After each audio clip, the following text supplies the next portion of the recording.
네, 우리 다시 한번 하나님께 영광의 박수를 올려드립시다.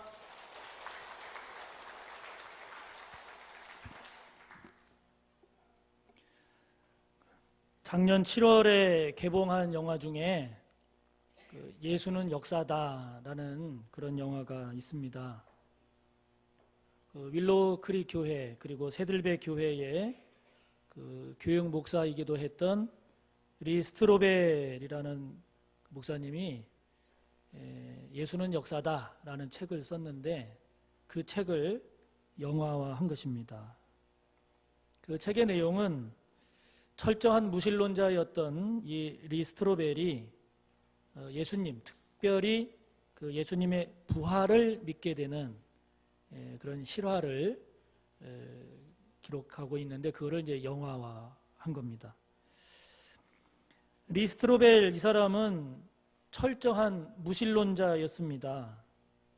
미주리 대학에서 저널리즘을 전공하고 예일대학교 대학원에서 로스쿨을 졸업한 그리고 굉장히 유명한 그 신문사의 기자였어요. 철저한 무신론자다 보니 사실만이 진실이다 이런 확신을 가지고 살았던 사람입니다. 그래서 안 보이는 하나님을 믿는 그런 신앙 이런 거는 무의미하고 그거는 허무맹랑한 그런 것으로 생각을 했던 사람입니다. 그런데 그 내용을 보면 어느 날 그 딸이 있는데 어린 딸이 사탕을 먹다가 목에 걸렸어요. 목에 걸려서 이제 막힌 거죠, 기도가. 그래서 막 위험한 상황이 된 겁니다. 막 어쩔 줄을 모르고 있는 거죠.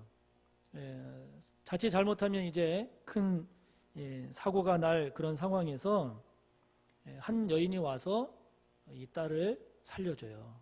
그 목에 있는 사탕을 이렇게 밖으로 나오게 해줍니다. 그래서 너무 고맙잖아요. 그런데 그 사람이 보니까 그리스도인인 거예요. 그러니까 이 리 스트로벨의 아내가 그게 너무 고마운 데다가 그때 이제 이게 하나님의 섭리구나 이런 깨달음을 갖고 신앙생활을 이제 시작을 하게 됩니다. 이렇게 신앙을 갖고 신앙생활하는 이 아내가 이게 하나님의 섭리임을 믿고 그래서 자기 그 남편에게도 같이 신앙생활하자 이렇게 권면을 합니다. 뭐 이런 지하에 거절하죠. 묵살합니다. 고맙기는 하지만 이거는 우연이지 그걸 가지고 뭐 하나님 뭐 이렇게 생각하는 건 이건 너무 어리석은 거다. 그렇게 묵살하고 거절합니다. 아내는 계속 권면합니다. 아니다. 신앙생활 하자. 하나님의 섭리다. 그러나 리 스트로벨 이 사람은 계속 거부합니다. 그것 때문에 엄청 싸워요. 두 사람이. 계속 싸우다가 이게 싸워서는 해결될 문제가 아니구나 생각을 하고 이 사람이 가만히 생각을 해보니 기독교 신앙의 핵심이 뭘까?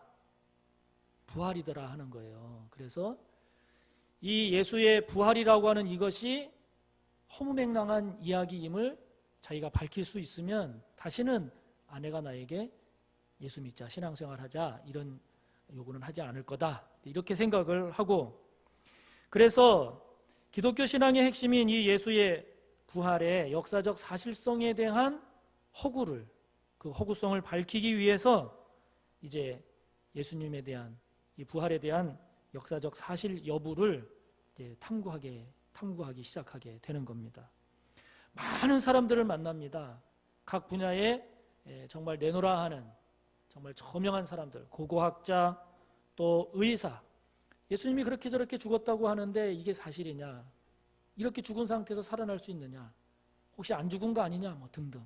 그것을 의학적으로도 하나하나 검증을 해가고 또 불가론자인 상담학자를 만나서도 인간의 심리에 대해서도 이것저것 깊이 묻고 신부를 비롯한 목회자나 각 분야의 저명한 학자들을 찾아가면서 이 예수님의 부활의 이 허구성을 막 파헤치기 위해서 자료들을 계속 모아가고 그 모은 자료들을 이제 하나하나씩 생각을 해가게 됩니다.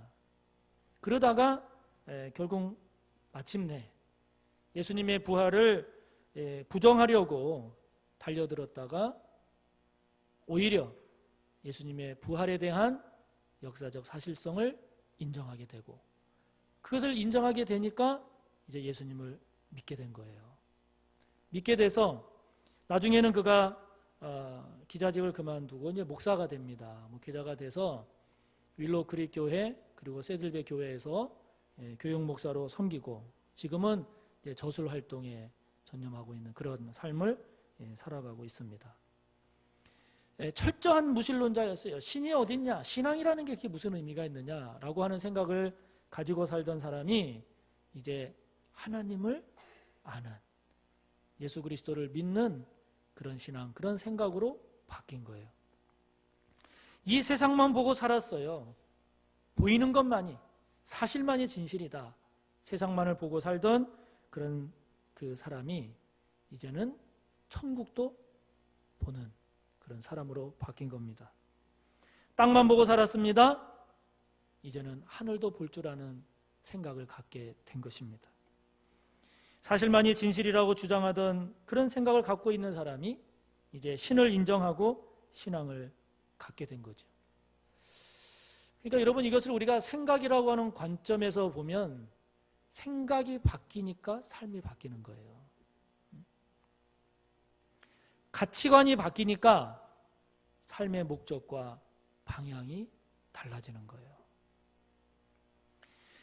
그래서 사람은 어떤 생각, 어떤 가치관을 갖느냐가 그래서 중요한 겁니다.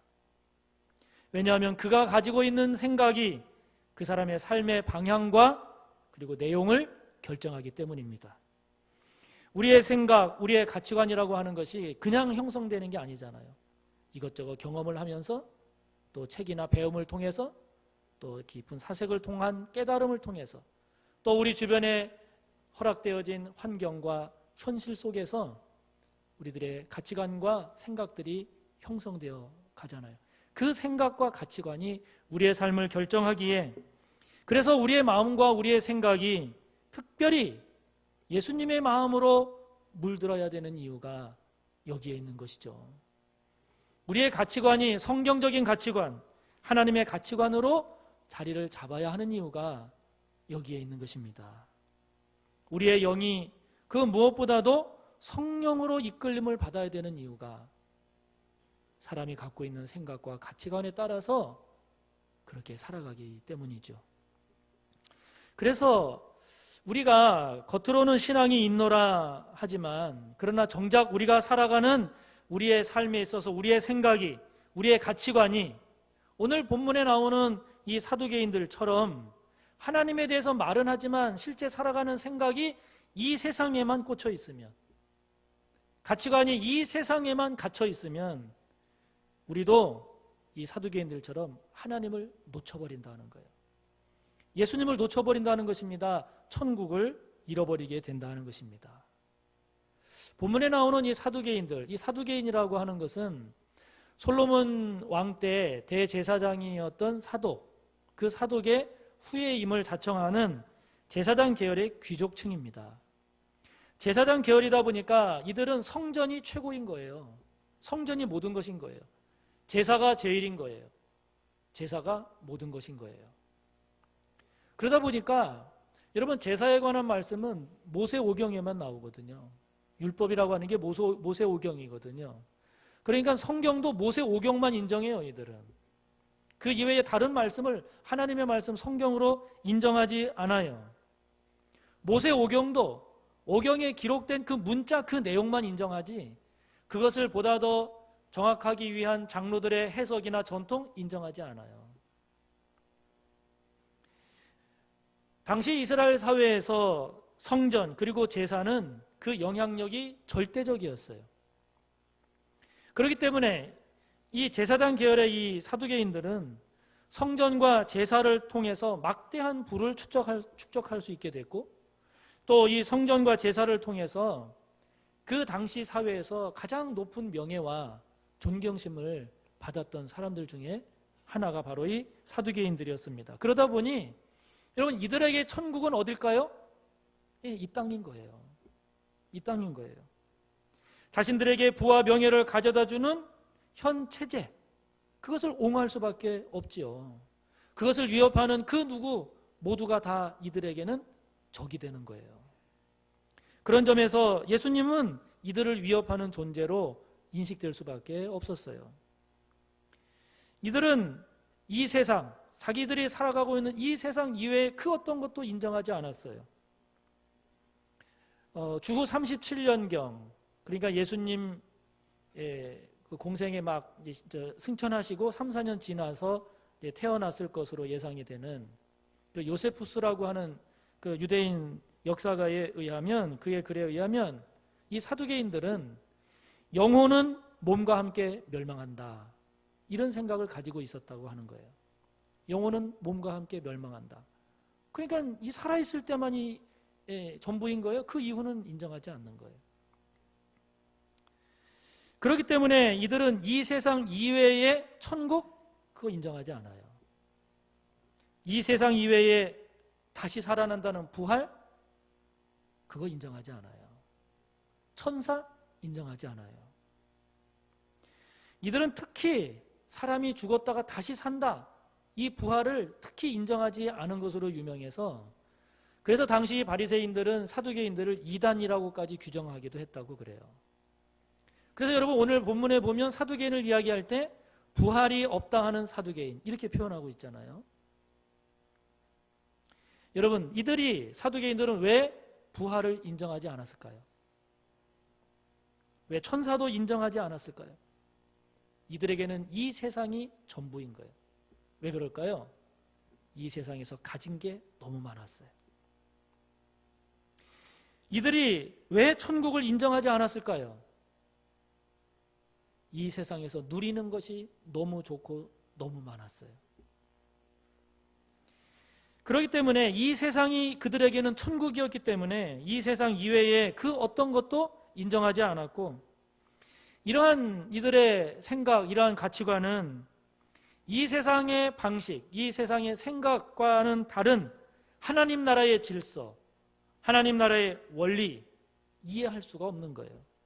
인정하지도 않고 알려고 하지도 않았던 겁니다. 여러분, 오늘 사두개인들이 예수님에게 질문하고 있는 그 질문의 내용은 이른바 형사취수제라고 하는 그 당시 이스라엘에 있었던 이 관습에 관한 내용이에요. 신명기 25장 5절 6절에 나오는 내용인데, 그 형사취수제라는 게 뭐냐면 형이 죽으면 취수, 형수를 취하는 제도라는 뜻이에요. 여러분, 그 대를 잇는다는 게 그 당시에는 제일 중요한 거거든요. 여러분, 우리나라도 저희 할아버지 때 그 이상 되는 그 당시만 해도 가문을 잇는다는 게 제일 중요한 일 아니었어요? 그래서 아들 했던 거 아니에요? 요즘은 뭐 바뀌었지만. 그래서 제가 어렸을 때도 얘기 들어보면 아들이 없는 집안에 양자들이기도 하고요. 그리고 그 대를 잇기 위해서 다른 여인의 몸을 빌어서 자녀를 낳게 하기도 했잖아요. 대를 잇는다는 게 그만큼 중요하게 여겼기 때문에 그 집안의 대를 잇기 위해서 결혼한 형이, 첫째 형이 결혼했는데 아이 자식이 없이 죽었단 말이에요. 그러니까 이 형사취수제, 이런 관습에 따라서 둘째 남동생이 형수를 아내로 맞이한 거죠. 근데 이 둘째도 죽었어요. 자식 없이. 그러면 셋째가 형수를 아내로 맞이하고, 그렇게 해서 끝까지 갔다는 거예요. 일곱째까지 갔는데 그 일곱째도 자식이 없이 죽었다. 그러니까 예수님에게 질문하는 거죠. 예수님, 그러면 나중에 당신이 이야기하는 그 부활, 죽었다가 다시 살아난다라고 하는 게 있다고 하는데, 그러면 그게 말이 되느냐? 그러면 그 여인이 그때는 그럼 누구 아내가 되냐? 지금 이렇게 질문하는 거 아닙니까? 이 사람들이, 사두개인들이 이렇게 묻는 것은 죽었다가 다시 산다는 이 부활이라고 하는 것이 얼마나 말도 안 되는 그런 허상인가를 이런 극단적인 예로 예수님을 공격하고 있는 거죠. 여러분, 이 세상만이 전부고 이 세상의 것을 많이 가지고 있고, 그리고 이 세상에서 누리는 것이 많기 때문에 그러니까 이 세상만이 천국이고 이 세상만이 전부이기 때문에 이들이 가지고 있는 생각과 가치관은 이 세상을 벗어날 수가 없는 거예요. 그러다 보니 이 세상에서 결혼하고 자녀를 낳는 그런 생각으로 꽉 자리 잡고 갇혀 있으니 죽었다가 다시 살아날 그때 장가도 안 가고 시집도 안 가고 천사와 같은 존재로 오직 서로 사랑하며 하나님의 영광 가운데 산다라고 하는 이런 하나님 나라의 원리 알 수가 없는 거예요. 이해할 수도 없고 인정하려고 하지도 않는다 하는 것이죠. 그러므로 이런 사두개인들의 이러한 모습을 우리가 보면서 우리도 깊이 생각해 봐야 되지 않겠습니까? 우리 또한 이 세상에서 가진 게 좀 있다고 그것 때문에 우리가 그리스도인이면서도 가지고 있는 생각이 오직 이 세상의 생각으로 갇혀 있어서 천국을 못 보고 살아간다라고 하면 여러분 우리가 이 얼마나 안타까운 인생이 되겠습니까?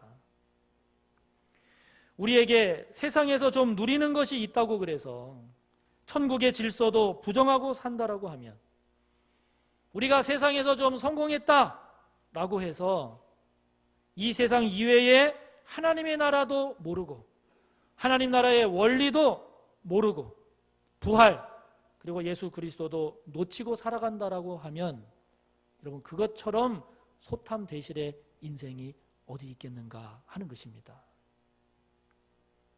여러분 천국을 믿으십니까? 우리 모두에게 천국이 열리기를 축복합니다. 우리가 땅에 발을 딛고 살지만 우리의 눈과 우리의 마음이 하늘을 향해 열려 있기를 축복합니다. 우리가 이 땅에서 열심히 돈을 벌고 안정된 삶을 살기 위해서 최선을 다하지만 그러나 여러분 하늘이 닫히지 않기를 축복하는 것입니다. 여러분 부활의 때가 있음을 믿으십니까? 우리가 이 세상에서 애쓰고 수고하는 삶만이 아니라 하나님 앞에 서는 그날 하나님 앞에서 다시 살아나는 그 부활의 때 여러분 그 삶이 있음을 그것을 우리가 더 귀히 여기고 중요시 여기며 사는 우리가 꼭 되시기를 축복하는 것입니다. 이 세상에서 잘 사는 것만큼이나 하나님 나라에서 잘 사는 복된 인생을 더 귀히 여기는 저와 여러분이 되기를 바랍니다. 이 세상의 원리를 아는 것 이상으로 하나님 나라의 원리를 아는 자, 이 세상이 소중함을 아는 것 이상으로 하나님의 나라의 소중함을 깨닫는 자, 여러분 그가 이 사두개인들과 같이 세상에 매몰되지 않고 이 세상에 살면서도 천국을 소유하며 살아가는 복된 인생인 줄 믿습니다. 그렇기 때문에 우리가 성경을 알아도 제대로 알아야 된다는 거예요. 예수님 말씀처럼 하나님을 알아도 제대로 알아야 된다는 것입니다. 이 사두개인들처럼 평생을 성전에서 살고 사두개인들처럼 평생을 제사를 집례하며 산다 하면서도 이 모세 오경 이것 이외에는 전혀 하나님의 말씀을 인정하지 않으니 성경 전체를 통한 하나님의 뜻을 알 수가 없는 거예요. 알려고도 안 하고 인정하지도 않는 거예요.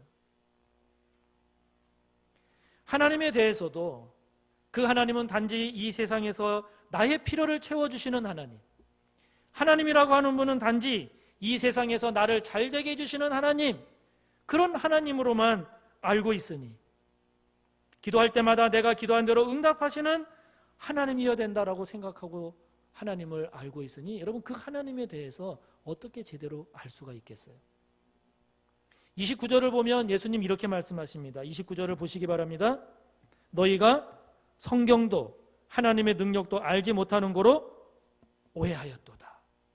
여기 오해하다라는 그 원어로 쓰여진 헬라어 플라나오라고 하는 단어를 찾아보면 그 뜻이 길을 잃다라는 뜻이에요.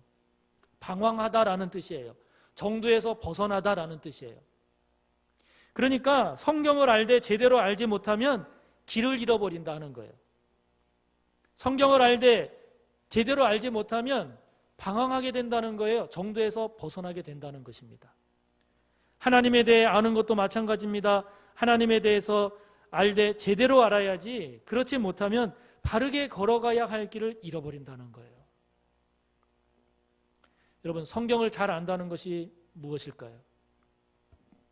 이 사두개인들처럼 전체 성경을 아는 게 아니라 요것만, 모세 오경만 성경이라고 하듯이 그것을 우리에게 적용하면 어떻게 되겠어요?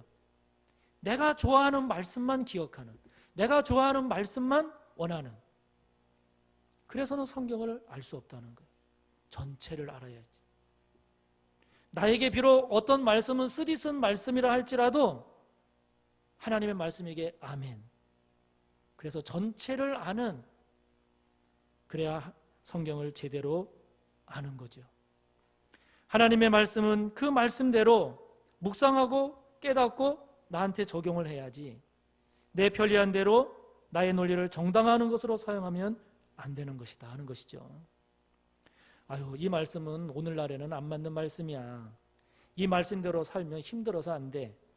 이 말씀은 나에게 이렇게 하게 되면 손해가 돼서 안 돼. 여러분, 우리가 가지고 있는 생각에다가 말씀을 껴맞춰서는 성경을 제대로 알 수가 없는 것이죠.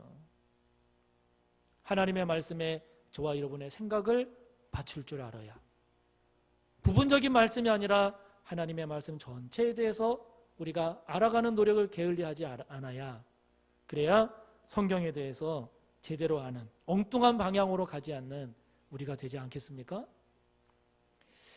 지금은 하고 있지를 못하지만 그런 점에서 작년에 성경을 전체적으로 알 수 있는 그것을 공부하는 성경이 읽어지네 하는 과정을 한 적이 있지 않습니까? 그런 점에서 여러분, 그런 배움이 필요한 거예요. 성경을 알되 전체적으로 알아가는 게 필요한 거예요. 앞으로 그런 기회가 주어지면 여러분들 열심히 참여하세요. 성경을 알되 제대로 알아야 되기 때문입니다. 지금 큐트윈이라고 하는 말씀 교재로 말씀을 묵상하고 있지 않습니까? 여러분, 그것도 참 좋은 방법이에요. 왜냐하면 내가 원하는 말씀만 뽑는 게 아니라 말씀을 순서대로 한 말씀 한 말씀, 한 구절 한 구절, 한 장 한 장 빠뜨리지 않고 차례대로 하나님의 말씀을 묵상해 가면서 묵상한 말씀을 내 삶에 적용하는, 여러분, 그러한 것을 꾸준히 해가는 것이 성경을 전체적으로 알아가고 적용해가는 아주 귀한 방법이 되는 것입니다. 제가 지금 이 마태복음을 계속 이렇게 설교하고 있잖아요. 그러니까 그런 측면에서도 혹 성도님들 가운데는 좀 지루해하시는 그런 분도 계시겠지만, 이 목회자 입장에서도 내가 원하는 본문을 뽑는 우를 범하지 않기 위해서 여러분들도 듣고 싶은 말씀만 듣겠다라는 이런 자세가 아닌, 하나님의 말씀을 차례대로 순서대로 빠짐없이 전체적으로 전하고 또 듣는 그런 것의 소중함을 아는, 그것이 우리들에게 매우 필요한 것입니다. 사랑하는 성도 여러분, 하나님의 말씀을 부분이 아닌 전체적으로 잘 알아가고 있습니까? 내 마음에 들지 않아서 혹은 나에게 손해고 불편해서 순종하지 않고 거부하려고 했던 그런 하나님의 말씀은 없습니까? 내가 말씀을 이끌어가는 것이 아니라 하나님의 말씀이 저와 여러분을 이끌어가는, 저와 여러분의 생각에 하나님의 말씀을 껴맞추는 것이 아니라 하나님의 말씀에 우리의 생각을 껴맞춰가는 그런 저와 여러분이 꼭 되시기를 축복합니다. 하나님을 아는 것도 그렇습니다. 하나님이 나에게 유익되게 해주시면 좋은 하나님, 나를 손해나게 하시는 분이면 못 믿을 하나님, 이렇게 하나님을 알아간다면 하나님을 제대로 알 수가 없죠. 내가 기도한 대로 응답하시면 살아계신 하나님, 내가 기도한 대로 응답하지 않으면 안 계신 하나님, 이런 식으로 우리가 하나님을 알아간다고 하면 하나님을 제대로 알아갈 수가 없죠. 그런 점에서 본문의 이 사두개인들은 하나님을 말하면서도 그 하나님에 대한 이해가 아주 왜소하고 협소한 거예요. 하나님에 대해서 오직 모세 오경, 그것도 문자적으로 나타난 하나님만 하나님이라고 하니까, 하나님을 이 세상에서만의 하나님, 그렇게만 하나님을 이야기하니까 하나님을 얼마나 왜소하고 협소하게 이해하고 있습니까? 우리는 하나님을 어떤 하나님으로 지금 어떻게 알고 있습니까? 저와 여러분이 하나님을 어떤 하나님이다라고 그 하나님에 대해서 알고 있는 것에 따라서 우리의 신앙의 깊이, 우리 신앙의 폭이 달라지는 거거든요. 사두개인처럼 이 세상에서 만약 하나님 이렇게만 알고 있다면 이 세상을 지나 이 세상을 넘어서 부활의 그때의 하나님을 모르는 겁니다. 나의 필요를 채워주실 때만 나의 하나님으로 알고 있다면, 나의 기도에 응답하실 때만 나의 하나님으로 알고 있다면, 나를 더 선하게 인도하시는 하나님, 나를 더 복된 것으로 인도하시는 하나님을 알 수가 없는 거예요. 제가 비록 지금 나이는 그렇게 많지는 않지만 그래도 지금까지 걸어오면서 길지 않은 신앙의 여정 가운데 신앙이라고 하는 게 뭘까를 생각을 해보면, 하나님께서 저에게 이런 것을 응답하셨다, 하나님께서 저에게 이런 것을 해주셨다, 이런 것보다도 신앙이라고 하는 것이 하나님이 이런 분이구나, 하나님이 이런 분이셨구나, 이것을 알아가는 과정이 아닐까 하는 거예요. 인간적으로 나에게 하나님께서 이것을 응답해 주셨다, 안 해주셨다, 거기에 하나님에 대한 이해가 있는 게 아니라 응답하실 때는 하시는 대로, 그때는 당장 응답이 없는 것처럼 보일 때는 없는 것처럼 보이는 그때 하나님이 이런 하나님이시구나, 하나님이 이런 하나님이셨구나, 몰랐던 하나님에 대해서 하나하나 알아가는 그 과정이 은혜고, 그것이 복이고, 그렇게 하나님을 제대로 잘 알아가는 그 과정이 복된 삶이 됨을 깨닫게 되는 것입니다. 사순절을 지내며 하나님에 대해서 바르게 깊이 알아가는 복된 시간이 되시기를 축복합니다. 주님에 대하여 깨닫는 것, 주님에 대하여 아는 것이 더 온전하고 더 풍성해지시기를 간절히 바랍니다. 그래서 예수님 31절과 32절에 이렇게 말씀하세요. 우리 같이 읽어보겠습니다. 시작. 죽은 자의 부활을 논할진대 하나님이 너희에게 말씀하신 바 나는 아브라함의 하나님이요 이삭의 하나님이요 야곱의 하나님이로라 하신 것을 읽어보지 못하였느냐. 하나님은 죽은 자의 하나님이 아니요 살아있는 자의 하나님이시니라. 하나님은 죽은 자의 하나님이 아니라 살아있는 자의 하나님이다. 여러분, 이것을 잊지 마시기를 축복합니다. 여러분, 이게 무슨 말일까요? 아브라함의 하나님, 이삭의 하나님, 야곱의 하나님이라고 하신 그 하나님께서 지금 모세에게 말씀하시는 거거든요. 출애굽기 3장 6절에 아브라함에게 나타나셨던 그 하나님이 지금 모세에게 말씀하실 때 이게 벌써 몇백 년 뒤에 아닙니까? 근데 지금 모세에게 하나님이 나는 아브라함의 하나님이요 이삭의 하나님이요 야곱의 하나님이다 말씀하세요. 이게 무슨 뜻일까요? 하나님께서 아브라함에게 아브라함을 택하시고 열국의 아비라고 언약을 주셨잖아요.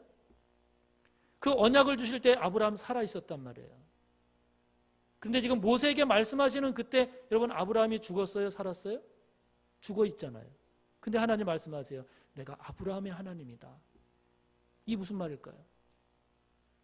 하나님께서 그때 아브라함이 살아있을 때 주셨던 그 언약이라고 하는 것이 아브라함이 육체적으로 죽어서 그 이후에는 이제 그 언약이 없어진 게 아니고 그 아브라함이 없어진 게 아니라 지금도 유효한 나의 언약이다 하는 거예요. 여러분, 그 말은 무슨 말이겠어요? 아브라함이 그때 죽어서 없어진 게 아니라 지금도 아브라함은 내 앞에 살아있느니라 하는 얘기예요. 하나님 앞에서는 죽음이라는 게 없는 거예요. 하나님은 영원한 생명 그 자체이시기 때문에 우리는 육체적으로 죽어서 끝이다라고 생각할지 모르지만 하나님 앞에서는 언제나 살아있는 거예요. 그래서 누가복음 20장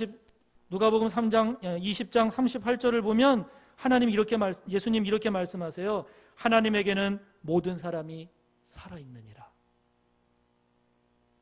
하나님 앞에서는 모든 사람이 살아있느니라. 육체적으로 생명이 있는 자든 육체적으로 생명이 없어서 죽은 자든 하나님 앞에서는 모든 사람들이 살아있느니라. 결국 죽은 자의 하나님이다라고 하는 말은 아브라함이 육체적으로 죽은 그 이후에는 하나님의 말씀이 아무런 효과가 없다라는 건데 그런 하나님이 아니라 지금도 살아있는 아브라함의 하나님. 이 얘기는 예수님께서 저와 여러분이 가지고 있는 이 땅에서의 생각을 가지고 하나님을 이해하지 말아라 하는 거예요. 하나님의 권능으로, 하나님의 살아계시는 영원성으로 우리의 삶을 이해하라 하는 거예요. 사랑하는 성도 여러분, 하나님을 사랑하는 사람은 영원한 하나님과 함께 그 영원한 생명 안에 거하게 됩니다. 할렐루야. 하나님의 백성과 하나님의 관계는 육체적인 죽음으로서 끝나는 것이 아니라는 거예요. 우리의 인간적인 생각으로는 끝날 것 같지만, 그러나 하나님은 그 관계를 끝내지 않으신다는 거예요. 하나님을 끝까지 신뢰한 자의 믿음을 하나님은 그 하나님 앞에서 살아있는 자로 하나님께서 그 관계를 이루어 가신다 하는 것입니다. 그래서 하나님은 죽은 자의 하나님이 아니라 언제나 살아있는 자의 하나님.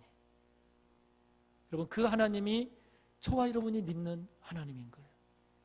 그래서 그 하나님은 우리가 살아있을 때만이 우리의 하나님이 아니라 저와 여러분의 육체의 죽음, 육체의 생명이 끝나는 그 순간, 그 이후에도 그 하나님은 저와 여러분의 하나님이시다 하는 거예요. 오늘 예수님 말씀하십니다. 하나님은 죽은 자의 하나님이 아니라 살아있는 자의 하나님이다. 그 하나님이 저와 여러분의 하나님임을 믿고 오늘도 이 땅을 살아가는 저와 여러분이 이 땅에 매몰되어 살아가는 자가 아니라 눈을 들어 하늘을 보고 천국을 소유하고 하나님과 함께 영원한 삶을 사는 우리 모두가 꼭 되시기를 주님의 이름으로 축복합니다. 우리 시간 함께 말씀을 생각하며 기도하겠습니다. 사두개인들은 그 누구보다도 제사를 많이 드렸고 하나님을 말했지만, 그러나 이 세상에 가진 것이 너무 많았기에 이 세상이 천국으로, 그래서 그 이외에는 인정하지 않았던 사두개인들. 저와 여러분의 신앙은 그런 신앙이 되지 않기를 기도했으면 좋겠습니다.